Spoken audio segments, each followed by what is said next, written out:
again, everyone. Thanks again for joining. I think that David chose a very interesting panel for us, an interesting topic to discuss today. In this panel, we really like to, I think that there's already a broad realization in the B2B world of how important RevOps is. In this panel specifically, we'd like to discuss how it relates to sales development and what's the important synergies between the two. We have about 30 minutes today, and we'd really like to explore what RevOps is, but more importantly, how you can leverage what RevOps traditionally does and use it to improve your approach to sales development. And even if you don't have a dedicated RevOps function in your org, we take it into consideration in this session. We know that many of you who join us today are working in growing companies and are early in their operations organization, so we kept it in mind. I'd like to start with a quick round of introductions. Reva, would you like to start and tell us about a few words about yourself and your role? Yeah, thanks, Ron. So I am the BDR manager at Vidyard, managing our Outbound team. I've been at Vidyard just over 5 years. Previously, I was an account executive for years, so this is something new for me, and I've had the opportunity to work much more closely with my revenue operations and sales operations team than I ever have before. So looking forward to this panel. Awesome. Jordan? Cool. So I'm Jordan. I'm the Director of Revenue Operations at Ring DNA. I think we'll talk a little bit more in the coming minutes about what the Director of Revenue Operations does. But yeah, I'm excited to be here. I have a broad background. I'm still a licensed attorney. I work super closely in finance, marketing, sales, kind of across the board. So really excited to chime in and talk about how people like Reva and I work together. Perfect. And I'm Ron Elgiser. I'm the co-founder and CEO of Outbound, where we developed a unique approach to outbound sales development. But again, that's not the topic of the panel. So let's dive into I think let's again start with the basics. What's the role of RevOps in your organization? I think again the most important question for the audience here is how that relates to sales development. And I think also another thing to keep in mind, and let's talk about it a bit, is how it's different from sales ops, because everyone knows sales ops, but not everyone think and know and understand the meaning of RevOps. Want to start? Yeah, I can jump in. That feels like I have a sales ops background and I'm in revenue operations now, so it kind of feels like a question for me in a lot of ways. So yeah, I think sales ops traditionally, right? It's basically to create processes, streamline, and help improve efficiencies of the sales team specifically, and that being SDRs, AEs, etc. That's been a bit of a longer standing role. RevOps is kind of this new hip buzzword, I think, that started to develop a couple of years ago, sort of like CSM did, and all these other things as we're creating new roles in the tech space. Revenue operations is essentially encapsulates sales ops, but it also does end to end of your funnel essentially. So that includes like marketing to sales over to CS, sales over to finance, sales involvement with legal, basically your whole GTM, taking that and creating efficiencies, improving processes, making sure everything is flowing really nicely, rather than focusing on just those one to two transitions in the sales cycle, focusing on all of the different life cycle of a potential customer. And Reva, how do you see that and how it relates to your role? Yeah, I'll say like more about how it relates to my role. I think previously, before being in this BDR manager role, I wasn't really working with RevOps or sales ops unless I had a issue with a quote, for instance, or something like that. It was more like put out a fire for me. In this role, though, I see the benefit of really aligning with that team and going beyond just like fixing problems. And one thing I've learned is, not just going to RevOps to fix a problem or to build a report with no context behind why you on the BDR team need that report, but instead going to them and working on that collaboratively, because these people are like specialized in their roles and they get Salesforce and the systems you're using way more than I do, for instance. So if I can explain what I'm trying to achieve and collaborate with them, they usually have a better way for me to get that information, or they have other information I might want that I wasn't thinking of. So that's something that I really recommend, is if you are going to, RevOps just to put out fires, thinking about them more from like a collaborative team that can help you do your job better. Yeah, I think it's a mindset. I mean, we spoke about it previously. I mean, this visibility that RevOps have to everything from demand gen to account executive to sales dev. I mean, it's kind of, I've seen it, how it changes the approach from sales thinking about marketing as just filling up my funnel, and marketing just think about sales ops as sales dev as, they just call the leads that I bring in. And I think RevOps is really painting a better picture of working together, at least in the organization that I've seen. Yeah, I agree. I think it's like sales ops traditionally has been kind of like what Reva started with, which is like, hey, this Salesforce field isn't updating, or like this record is a duplicate. Can you please delete it? Things like that, right? Like that always has tended to be the avenue that role has taken, which isn't, by the way, the best way to use sales ops people at all. I would not advocate for that. But that's the fact. Yeah, it's kind of the standard practice. But the revenue operations role has sort of kind of forced that issue of like, how can this role be more actively involved, looking at this from a high level, coming in and like building out processes for other things, like actually helping me increase my efficiency, decrease my like call to speed to lead, essentially things like that, right?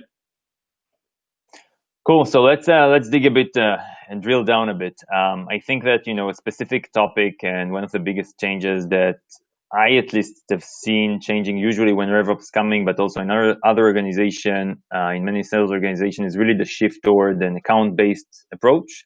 And I'm sure, many sales dev managers heard about it or experiencing that.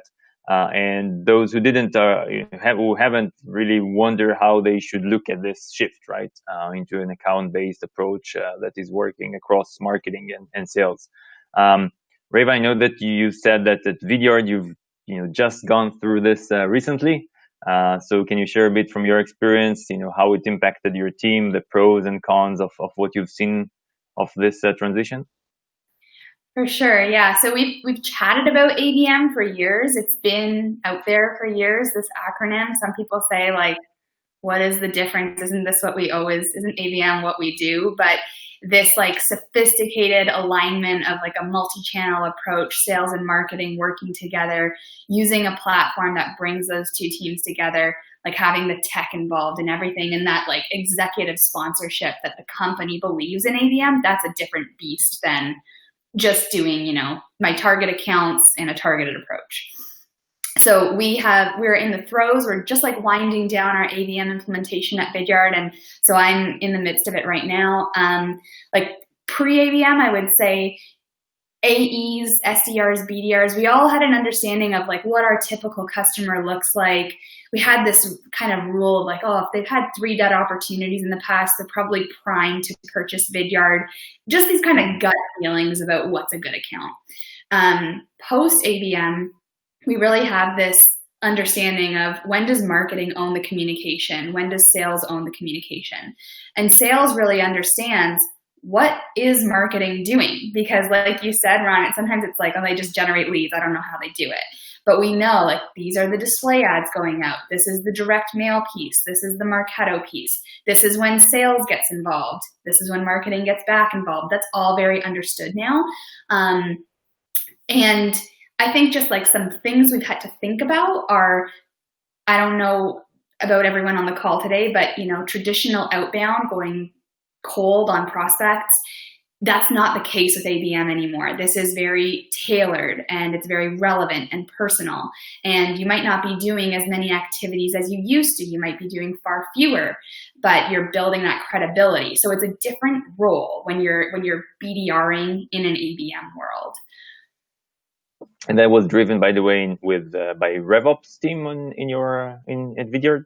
I would say it was driven by marketing, but it has been extremely influenced through RevOps. RevOps, we have a branch of RevOps that's our analytics team, and we have a tiger team at Vidyard. We, cross-functional team gets together once a week, but the analytics team has provided the data set that we need. Like when a customer becomes a customer, let's peel that back and see what did they do as they became a customer? What were some like intent signals that if we could zone in on those for our prospect base, maybe we could focus on the accounts that are going to be really long-term customers for us, much larger customers. So all that data came from our RevOps team.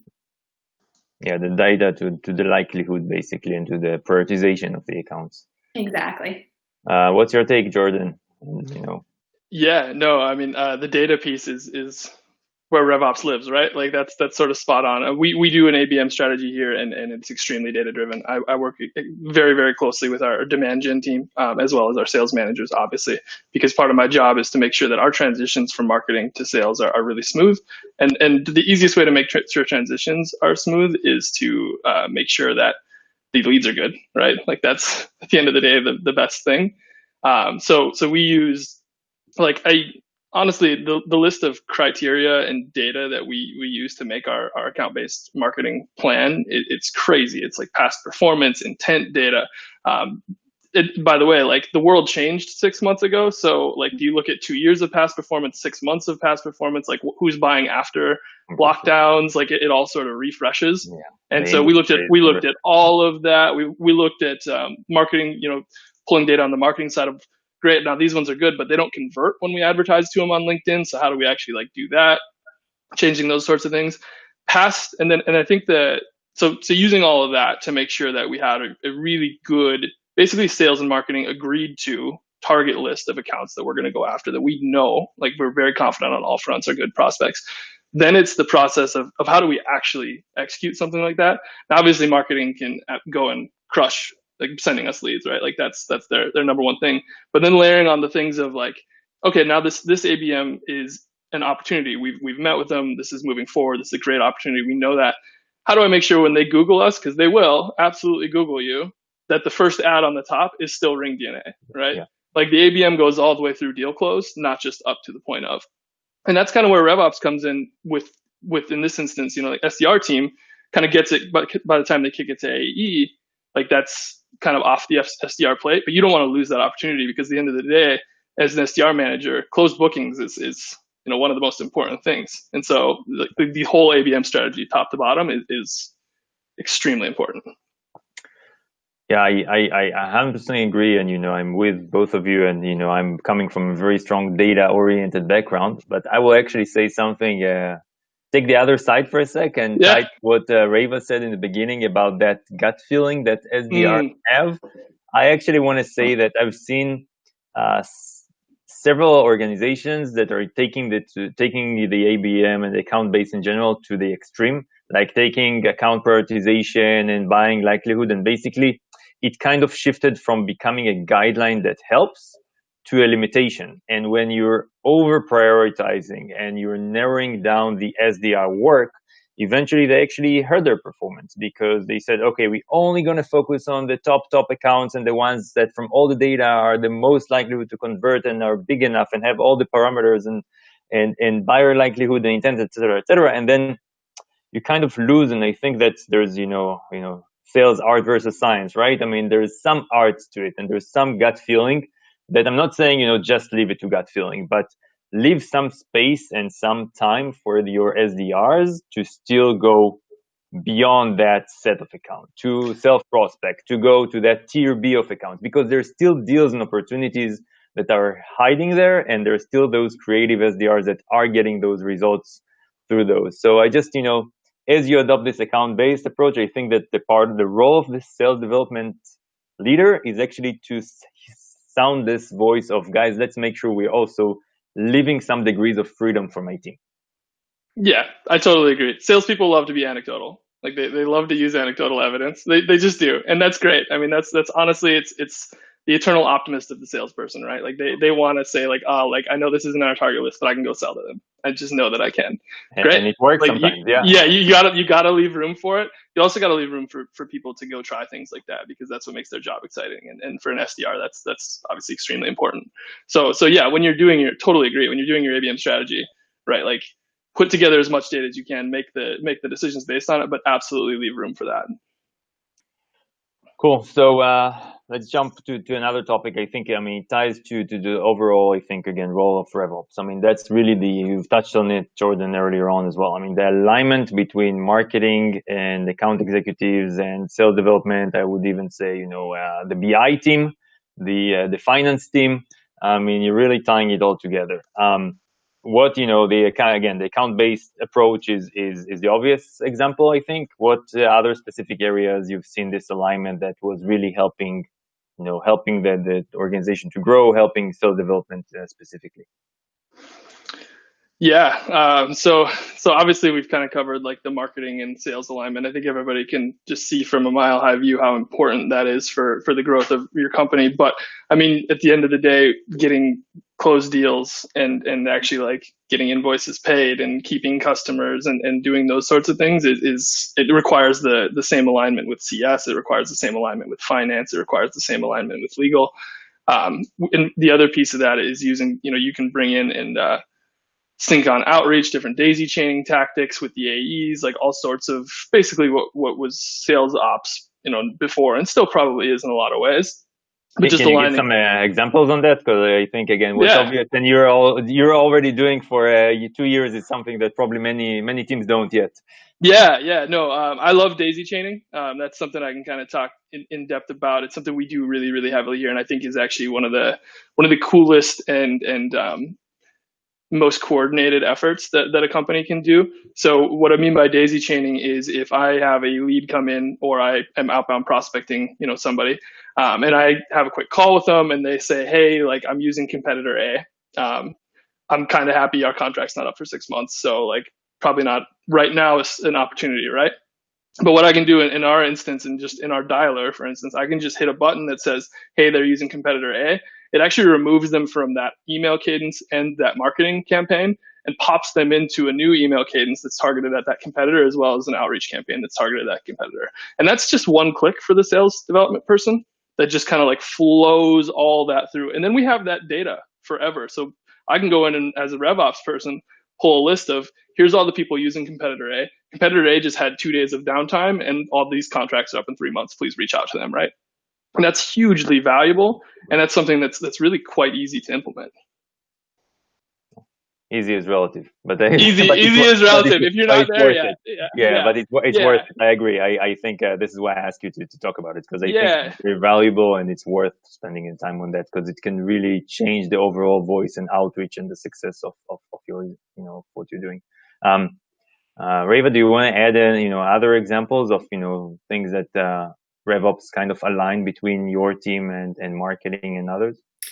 Yeah, I'll say if you have a product-led growth strategy or you have any sort of freemium component to your product, revenue operations can also, from an analytics perspective, offer you a lot of ability to focus on the right areas, understand the right triggers, and that really brings in the product team for Vidyard, at least, where product and marketing and sales are now all working together with revenue operations kind of all holding us together. So that's another application, I would say. To kind of piggyback off what Jordan mentioned with the competitor example, that can also really help your sales enablement team. So if you're suddenly seeing a lot of competitor A coming up, your sales enablement team can now set some enablement sessions, or your product marketing team can go out and find out more information about competitor A so that everyone feels really enabled to have those competitive conversations. Makes sense. I would want to say one additional word, and that's really transparency. That will also tie to I think the next question. I think there's a lot of lack of transparency between like marketing and sales. How does scoring actually works and the prioritization, how it works. And I think that RevOps really bring it into this discussion and kind of explaining sales to better understand the logic and the prioritization and the scoring and the lead sources that they have and how they should treat each of them differently. And that really, bring me to another topic which I personally think is a pain across so many organizations, and that's really, the silo approach between inbound and outbound. And I've kind of asked you that on our prep call. I've seen so many teams that are like fighting over marketing sourced versus sales sourced, fighting over attribution. And I think I think I speak for all of us. I think we all think it's a lose-lose, right? I mean, that's, eventually the organization as a whole will lose, and the results of marketing and sales would not be as good as they could. Again, what's your experience? How did you, I think, overcome that in your organization? How do you make it a win-win, from comp perspective to attribution perspective? How did you kind of handle that? Yeah, I can go first. So at Vidyard, we've tried to remove this, even pre-ABM. We've tried to remove this kind of conflict between different teams, because it's really, at the end of the day, not putting your customer or prospect first. They could care less if it's a sales attributed or marketing attributed pipeline. We want to give them the best experience. And that kind of compensation conflict can get in the way of that when you have a rep that's trying to keep engaged on the account because they really want credit for the pipeline. Like, that's not the right experience. So we've tried to do away with that. For instance, our inbound team that deals with marketing leads that are coming inbound, they have a team quota. So there is still some competitive rivalry on the team that's more just friendly based. And the team still wants to, people want to still create the most pipeline or have the most calls, things like that. But as a team, they win. That helps ensure that, if someone's sick and the other SDR steps in, no one really cares because it's all going to the same number. Post ABM, as we're implementing an ABM program, that's kind of trickling down into the BDR team. Whereas before, the BDR team might have been very focused on sales sourced, making sure it's sales sourced. We don't care so much about that anymore. What we care about is aligning ourselves to the success of the ABM team. So we're becoming much more closer to the marketing team and their goals and KPIs. And I think a learning lesson for us, or something we're going to have to go through as we implement ABM, is this understanding that you might not book the meeting, you might not create the opportunity, but you were integral in it, and it doesn't matter who creates it, everyone's going to be compensated fairly. And that gets into revenue operations, helping you with your compensation plans to ensure that's the case. Cool. And what did you do about it, Jordan?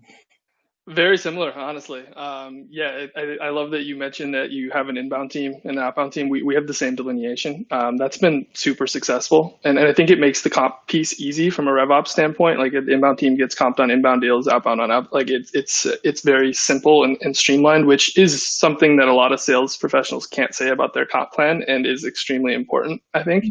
But yeah, we actually sort of came to a moment with marketing and sales where we're like, at the end of the day, we have the same goal, right? It's closed business. We're growing a company. That's it. It's that simple. And every team involved in here has that same goal.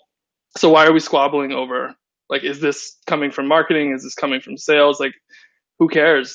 We actually came up with a field called influenced, which essentially means that it was a joint effort. And then at the end of the quarter, we kind of go through and look at how many were influenced, because that's great. That's the full team working together to actually push something forward, which is massively important. Our inbound team operates a little bit differently. It actually does not have a team quota, but we use, we have a lead routing system in place that actually makes sure everything executes out fairly to the SDR. So they have essentially the same amount of leads from each marketing lead source assigned to them. And then they still carry an individual quota, but equally effective. It's been really, really awesome. So I definitely recommend exploring that. And Reva, you did note, work with your RevOps team to make a comp plan that works for this. That is extremely important. It needs to line up and motivate people in a way, because when you make that separation between inbound and outbound and you roll out a comp plan that aligns to it, the motivation is going to be there. You're going to see a higher increase in marketing leads, and they're going to move forward, which is really what your job is at the end of the day. Yeah, you literally took words out of my mouth. the last sentence. So I won't add to that. I will ask again, just last question. I think that probably, again, as I said in the beginning, many many companies don't really have a dedicated RevOps functions yet. So what would you say if they don't have it, and I'm an SDR leader? What would you tell me that I should be doing? Like, what part of the RevOps hat should I be wearing myself and take into action and just do it because it's critical for the overall, functioning of us as a company? Cool. I'll jump in. So, and I think this actually relates to, it looks like Jeff has a question, the 5 things RevOps does for an SDR team. We can kind of cover that in the same answer here, I think. Go back and figure out what systems you have in place. Like if you don't know where your marketing leads are coming from and you don't know how they're flowing in and how they're being assigned out and how they're being converted and how the structure works, that's the easiest thing you can do. Wrap your mind around all that, ask the questions, figure out how that whole process works, and you're going to see a lot of different ways that you can improve it really rapidly. And that kind of segues into the second thing that I would tell people to do when they go back. It's really easy as a sales leader to say, oh, we're not hitting our score goals. We should probably make more phone calls, send more emails, send more LinkedIn messages, do more prospecting, right? That's not always the solution. It's just not. And so go back and when you have that problem, or if you're Jenny here today, I assume you're trying to increase your opportunities created. So if that's what you're here to do, go back and think about it from an ops perspective for a minute. Like, is my speed, the time it takes me to call a lead when it comes in, is that too slow? Like maybe I can fix that with some process improvements. Or maybe I need to create a feedback loop so the SDRs can create some feedback for the marketing team on how the leads are coming in through ads. And maybe they need more information. Maybe they need less information. That's going to help me convert those at a better clip. Think about it from like process standpoint, from a very simple, like don't dive really deep into the weeds. But if you think about it, just zoomed out, like this process is broken. This is the spot I'm losing leads. And this is what we can do to improve it. You're going to have a lot of success, honestly. I agree. I want to just jump in before I let you answer this, Reva, too. I mean, it's just that I've seen so many teams SDR leaders focusing on activities and getting more activities and getting to my 9-step sequence and what's the best, recommendation in the market of how to start an introductory email, which is great. But as you said, Jordan, I mean, take a step back, look at it from the, where the operations hat, even where the marketing hat, if I may say, and the analytics hat, and say, okay, what do I, look at where are the problems in this chain, and how do I achieve more engagement, and how do I fix it with new process, or there are tools that measure. I mean, again, beyond the standard tools of outreach, tools that help you measure the level of engagement of prospects. And even if you don't adopt full ABM, even if you don't have support from RevOps, etc., there are solutions that help you track further engagement to create better engagement in many ways. Again, I don't want to jump into specific implementation of tool, but create better engagement with potential prospects. There are ways to be creative and look at it from a higher level rather than just, thinking about, the next number of calls and LinkedIn Connect and emails. So that would be at least my take on, related to what you just said. Reva, what do you think is, again, what would you do if you didn't have RevOps and you had to wear this hat? Oh my gosh, I don't want to imagine that world. But I will kind of build on that importance of like, not just going to your typical, oh, let's increase the volume and let's put our operations hat on. I would say to put your operations hat on, though, you need to have some baseline knowledge. So when I came into this role, I knew about the BDR team because as an AE, I was getting leads from them. That's about all I knew about them. So I got the opportunity to be like a brand new person. And I sat with my RevOps team. And if you don't have a RevOps team, just sitting with maybe the specialist on your tech stack. So if you have just Salesforce and, SalesLoft, for instance, or if you've got like 10 to 15 technologies that your team uses, sit down with the right people at your company and understand what each technology does. How does it fit in the stack? And even I took time to shadow some of the reps on my team and see their workflow so that I could learn how they use those tools. And that's where you can start to see some of the maybe inefficient processes.